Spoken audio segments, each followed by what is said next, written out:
Hi అండి, అందరూ నమస్కారం. మీ సాఫ్ట్ సొల్యూషన్స్ బ్రో దివాకర్ కార్యక్రమానికి స్వాగతం, సుస్వాగతం. నిజంగా మీరు నా ఎపిసోడ్స్ని రాష్ట్ర వ్యాప్తంగా ప్రపంచవ్యాప్తంగా ఉన్నటువంటి ఫ్యాన్స్ చూసి అమాంతంగా రేటింగ్ పెంచుతున్నారు. వారందరికీ నేను హ్యాట్స్ ఆఫ్. మిమ్మల్ని నేను పర్సనల్గా కలుసుకోలేకపోవచ్చు, కానీ ఏదో ఒక రోజున ఒక మంచి ఫంక్షన్లో మనందరూ నా ఫ్యాన్స్ అందరూ కలుస్తానని చెప్పేసి మీకు నేను ప్రమాణం చేస్తున్నాను. ఏదేమైనా నా యొక్క కార్యక్రమానికి చాలా చాలా క్రిటికల్ ప్రాబ్లమ్స్ వస్తున్నాయి. నేను అన్నింటిని కూడా సాల్వ్ చేస్తున్నాను. ఈరోజు కూడా నా యొక్క స్టూడియోకి ఒక క్రిటికల్ ప్రాబ్లం వచ్చింది. అదేంటో తెలుసుకునే ముందు మీకు అందరికీ ఒక విషయం షేర్ చేసుకుందాం అనుకుంటున్నాను. ఏంటంటే నిన్న క్లైమేట్ చాలా బాగుంది, ఆహ్లాదంగా చల్లగా ఉంది. వెంటనే ట్యాంక్ బండ్కి వెళ్ళి చల్లటి గాల్లో వేడి వేడి పకోడీ తింటూ టైం పాస్ చేద్దాం అనుకున్నాను. కష్టేస్తే పకోడీ లేదు అక్కడ. మండిపోయింది నాకు. ఎక్కడ దొరుకుద్దని ఆలోచించాను.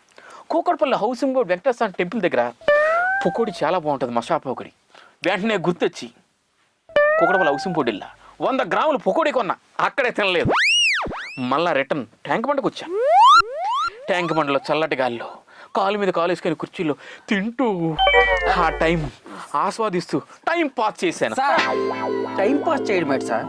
ఇక్కడ నా టైం వేస్ట్ చేస్తాను, మీకు విషయం తెలుసా? అయినా ఈ పకోడీ కోలేదు సార్ ఇక్కడ తీసుకొచ్చి.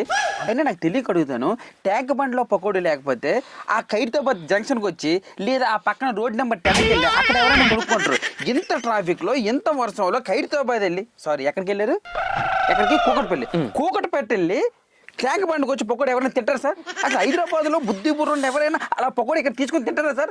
అక్కడైనా తినేయాలి, ఎక్కడైనా తినేయాలి. ఇక్కడ దొరకపోతే అంత దూరం ఎవరైనా వెళ్తారా సార్? హలో, నీకు క్వశ్చన్ తెలుసా? యాక్చువల్గా ఎవరైనా మనసులో భావాలు తెలుసుకోవడం గొప్పే, కానీ బయటకు తెలిస్తేనే ముప్పు. అర్థమవుతుందా? ఇంకో విషయం ఏంటంటే నాకు ఈరోజు ఈ యొక్క ఇన్సిడెంట్ జరుగుతుందని తెలిసిపోతూ ఉంటుంది అనమాట. బయటపై ఇంకో విషయం ఏంటంటే నేను పకోడీ కోసం ఖైరతాబాదో లేకపోతే పంజాగుట్ట వచ్చాననుకో, నువ్వు నాకు కలిసేవాడు కాదు. నేను హౌసింగ్ బోర్డు రాబట్టి, మధ్యలో మోసేపాట్లో నిన్ను చూడబట్టి, నిన్ను అక్కడ పలకరించబట్టి, నిన్ను ఇక్కడ రమ్మనబట్టి ఈ రోజు నా ఎదురుగా గుర్తు. అర్థమవుతుందా? Point sir. అదే నేను ఖైరతాబాద్లో పకోడీ తినేసాను అనుకో, నువ్వు ఈరోజు ఇక్కడికి వచ్చేవాడు కాదు, నన్ను మీట్ అయ్యేవాడు కాదు. అర్థమవుతుందా? అది సరే, కానీ బయటిపై నువ్వేంటి నాలాగే రెడ్ షర్ట్ వేసుకుని వచ్చావు? అదేంటి సార్ అడగడుగుతుంటారు? నా ప్రాబ్లం ఏది కదా సార్. ఎవరైనా ముందు ఏదైనా అనుకున్నాను అనుకోండి, అది నాకు ముందుగానే తెలిసిపోతుంది.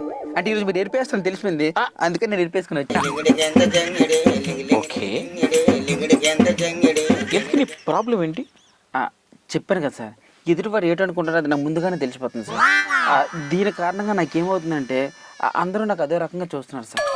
నాకు తెలియక అడుగుతాను, ఎవరికైనా 6th సెన్స్ ఉంటుంది, కామన్ సెన్స్ ఉంటుంది. నీకు ముందుగా తెలిసిపోయి ఈ సెన్స్ ఏంటి నాకు అర్థం కావట్లేదు. విపులంగా చెప్పు. ఏం లేదు సార్, అప్పుడే 10th క్లాస్ రిలీవ్ అయ్యాను సార్. ఫ్రెండ్స్ అందరం కలిసి తుప్పల్లో కలిసి సారీ పొలాల్లోకి వెళ్ళాను సార్. అంటే అందరం పాస్ అయ్యమని చెప్పి పార్టీ చేసుకుందామని. ఆ తర్వాతే సార్ ఇంటర్లో జాయిన్ అయ్యాను. ఆ మధ్యలో చంద్రముఖి అనే సినిమా వచ్చింది, మీకు గుర్తుందా సార్? లక. ఆ సినిమాలో రజనీకాంత్ గారు ఉన్నారు కదా సార్. అవును. ఎదుటి వ్యక్తి ఏటనుకుంటారో ముందుగా చెప్పేస్తారు. అవును. ఆ క్యారెక్టర్ నాకు బాగా నచ్చింది సార్. తర్వాత ఇంటికి వచ్చాను, ఎదుటి వ్యక్తి ఏటనుకుంటారో కొంచెం ప్రాక్టీస్ చేయడానికి ఎక్కడ అవ్వలేదు సార్. అందరికీ అడిగాను ఎక్కడికి వెళ్తే బాగుంటుందని. అప్పుడు హిమాలయాలకి వెళ్ళాలని ఒక అడ్వైజ్ ఇచ్చారు సార్. అక్కడ చూసి సార్ ఇంట్లో కూడా చెప్పలేదు సార్. అలా కట్టుకున్న బట్టలతో హిమాలయాలకి వెళ్ళిపోయాను సార్. హిమాలయాలకి? అవును సార్. దేనికి?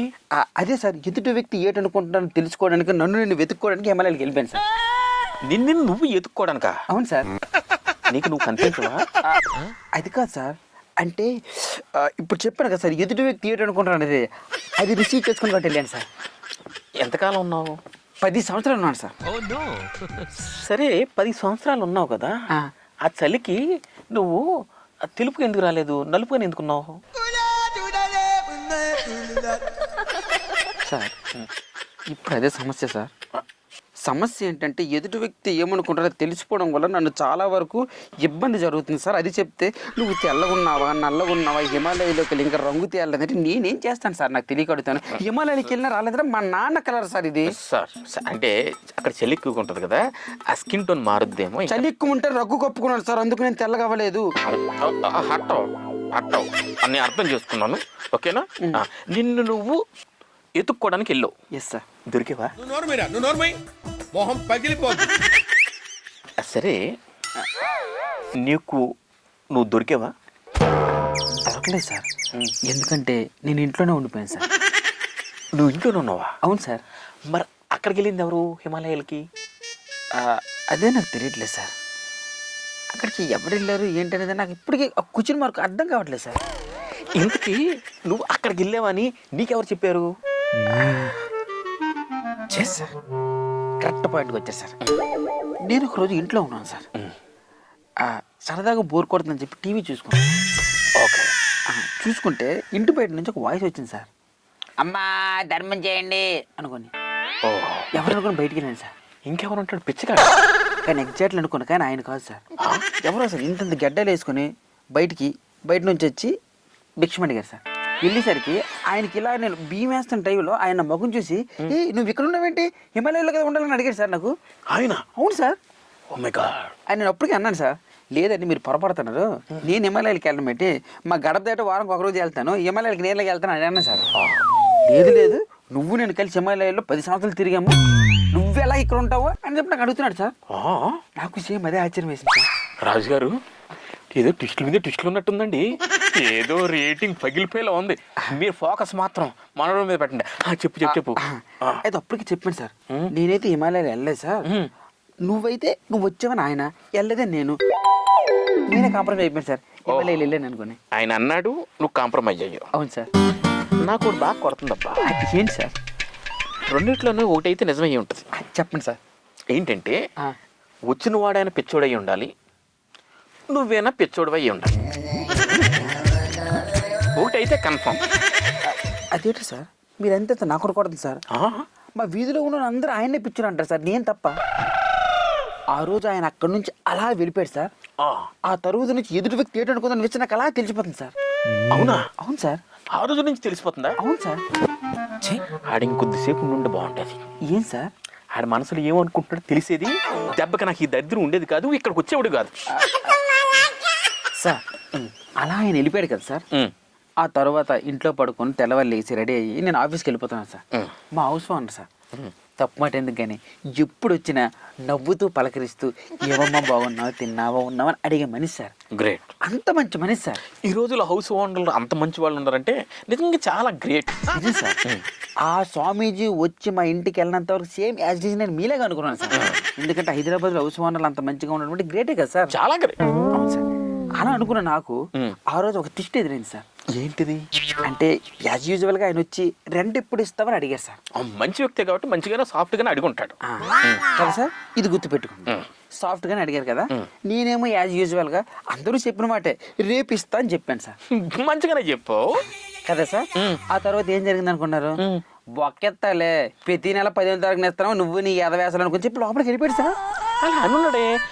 సరేలే అమ్మ ఇద్దువులే అని ఉంటాడు, కానీ ఇది అనున్నాడే సార్. సరేలే ఇద్దు అమ్మ మీద కన్నాడు సార్. నేను చెప్పింది లోపల అనుకున్నది అన్నాడు సార్. నువ్వు విన్నావు? అది విన్నాను సార్. అదే కదా సార్ నా ప్రాబ్లం. అంటే నీతో అన్నాడా ఇలా అని? నాతో అంటే ముఖం మీద అనలేదు సార్, మనసులో అనుకున్నాడు సార్. ఇన్నారుగా మనసులో అనుకున్నాడు. అది నాకు వినబడింది సార్. మనసులో అనుకుంది వినిపించడం ఏంటి? ఇది పెద్ద జబ్బులో ఉంది సార్. జబ్బే లేదు సార్. అంటే నేను నీకెలా అనిపించింది అది? అదే కదా సార్ నా ప్రాబ్లం. ఒక్క 5 నిమిషాలు కాన్సన్ట్రేషన్ చేసిన అనుకోండి, అసలు మీరు ఏంటంటే అనుకుంటారు మొత్తం తెలిసిపోతుంది సార్.